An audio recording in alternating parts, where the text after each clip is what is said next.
Hey, so I've got a lawn tractor here that worked just fine for me last week, and the week before that, and the week before that, and now it won't turn over, and I've been racking my brain trying to figure out what it is.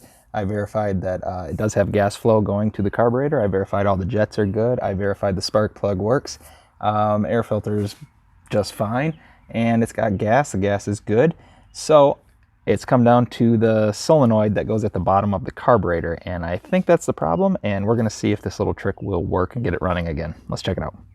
Okay, what we have here is the solenoid that goes at the bottom of the carburetor, and it has this plunger here that when you turn on the key, the electricity from the battery causes a magnet in here to retract this plunger, and it goes down. It allows fuel to go through the carburetor now, because this will shut off fuel going through the carburetor.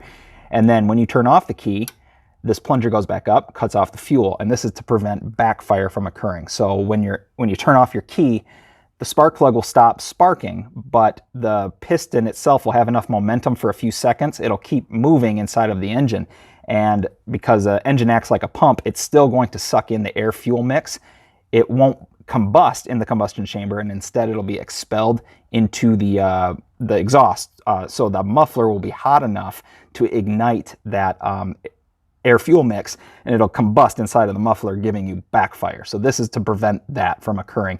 So I'm going to test it out really quick. I have a 9-volt battery. It requires a minimum of 9 volts, and I crudely duct tape some wires on here, just the old special that I got going. And if I touch these to the prongs here in the back, this should cause the plunger to retract. It requires a minimum of 9 volts. I saw it spark there, and nothing is occurring. If I switch this, I don't think anything will happen. Oh, still getting a little spark, so I know the battery is good. And nothing. So what I'm going to do is see if this trick will work. We're going to cut off the plunger. We're going to see if that is the cause of my engine not starting. Of course, always wear safety glasses, and let's proceed with caution.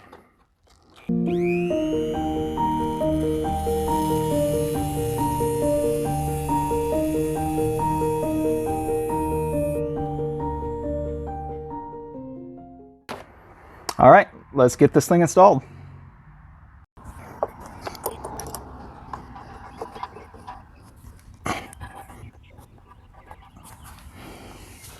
Well, here we go. I actually don't even know why I hooked up the wires back to the solenoid. It's not going to do anything, I guess, just to keep them out of the way. But let's push this down and give this a shot.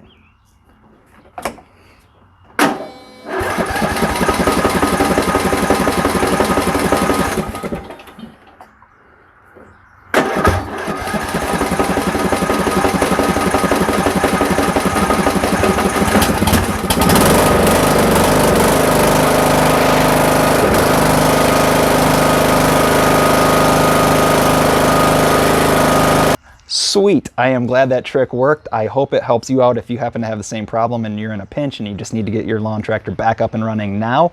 The next chance I get on Amazon, I will just order another solenoid. I just like to have my things, you know, running as they should. But I will cut to a scene here that will show you what you can expect with backfire when you remove that plunger from the solenoid.